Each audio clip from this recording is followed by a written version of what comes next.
Avec la permission d'Hachem, je vous souhaite à vous tous une bonne journée. Maintenant, mes amis, on va essayer de comprendre quelle est la raison pourquoi Yaakov, il a acheté de chez Esav, son frère, le droit de premier-né. Parce que Esav ne méritait pas. Parce que être premier-né, il y a des choses. Un premier-né, il a une responsabilité vis-à-vis de son frère. Toujours on voit le premier-né. Toujours le premier-né, c'est un symbole, c'est un symbole dans la maison. Et Esav, c'était pas un symbole. Donc, Yaakov Avinu alav shalom, il voulait laisser une image à ses enfants. Comment il faut être, comment un premier-né doit être. Et il a montré à ses enfants, regardez, mon frère, Esav, qui était le premier-né, il ne croyait pas en Hachem. Donc voilà, j'ai pris de chez lui le droit de premier-né, je l'ai acheté de chez lui. Et aussi, le fait qu'il ne méritait pas les prières. Alors que mon père Yitzhak, il a voulu lui donner les meilleures prières du monde. Mais il n'était pas le premier-né. Donc, il ne méritait pas même ces brachot-là. Donc, c'est la raison pourquoi ma mère, elle m'a poussé à lui prendre les bénédictions. C'est ce que Yaakov, il a voulu montrer à ses enfants comme symbole. Que le premier-né, il doit être non simplement symbolique, le premier-né, non. Il doit représenter aussi comment être digne, comment être bien, comment être gentil, comment être patient. Comme ça, ses enfants, ils vont apprendre de lui. Et c'est la raison pourquoi le premier-né a le droit d'héritage de son père 2 fois, l'héritage. Bon, je répète encore, ce que je vous dis, c'est ça ce que la Torah dit, mais il faut se renseigner auprès de votre rabbin. Aussi, j'ai dit hier ou avant-hier que d'après la Torah, une fille qui est mariée, elle n'a pas d'héritage dans la famille, mais c'est bien sûr, civilement, oui. Civilement, le civil, il y a aucune différence entre les frères et sœurs, mais pour la Torah, c'est que les garçons qui héritent le papa. Mais le père, c'est pour ça que j'ai dit, je répète, mais le papa, il a l'obligation de donner à ses filles, mariées ou pas mariées, leur laisser dans un testament que sa volonté, et il veut que ses filles aussi ils ont.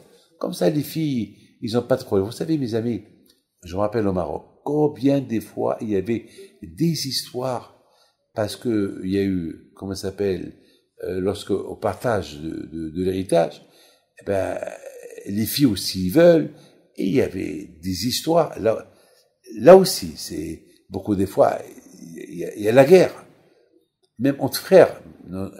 C'est pour ça, mes amis, pour éviter tout ça, c'est mieux. Mais aussi, il faut pas que le père, il soit fou, qu'il donne tout dans sa vie. Il faut toujours qu'il laisse une clause que tant que je suis vivant, c'est mon argent, et après 120 ans, voilà, les papiers, ils sont là. Je connais beaucoup des fois, malheureusement, il y a des gens qui ont tout donné dans leur vie, et après, ils font la tzedaka auprès de leur enfant. Moi, beaucoup des fois, les enfants ne veulent pas donner, la belle-fille ne veut pas donner, et les pauvres vont terminer mal les parents, et ça peut aussi causer des histoires et des années. Donc, mes amis, c'est des choses à éviter. Jusqu'à 120 ans, si Dieu veut. Mes amis, je voudrais, vous dire quelque chose. Maintenant que vous avez compris, c'est la raison pourquoi la Torah, elle nous parle de cette transaction, cette vente de premier-né, de droit le premier-né, entre Esav et Yaakov. Yaakov, je sais pas moi, le jour de la mort de Avraham Avinu, il y a eu cette transaction. Esav, il vient de la chasse, il n'était pas présent à l'enterrement de son père Abraham, il vient de la chasse, et voilà, il y a une guerre qui commence, une guerre spirituelle. quel gars spirituel.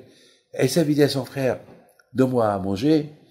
Et Yaakov lui dit, oui, je te donne à manger, à la condition que tu me vends ton titre de premier-né.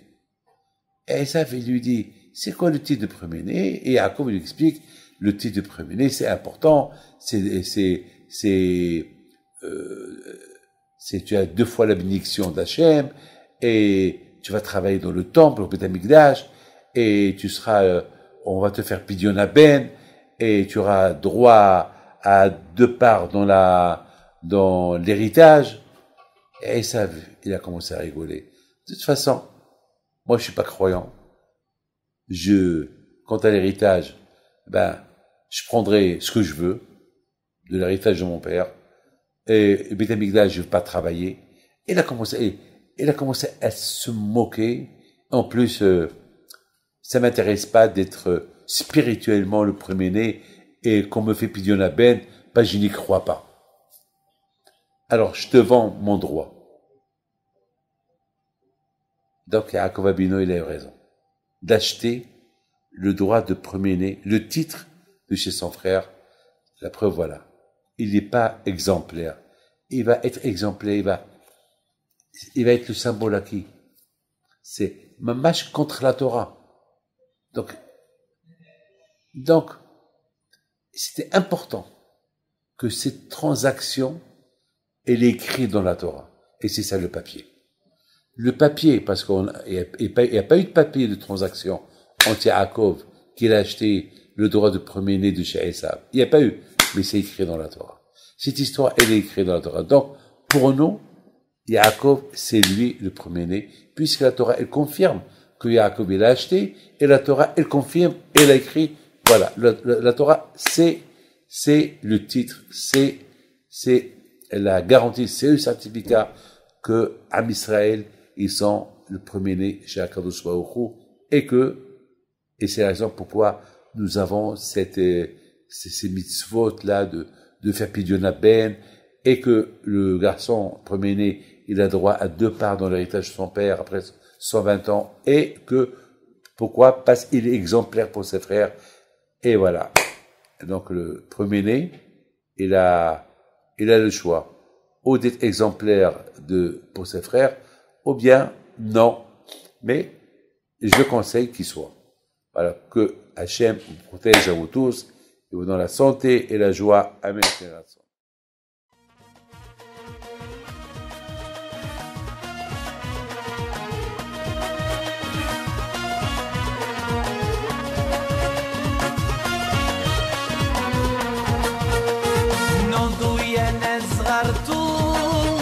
على ربيع حيم بنتو وقف لنا زي خو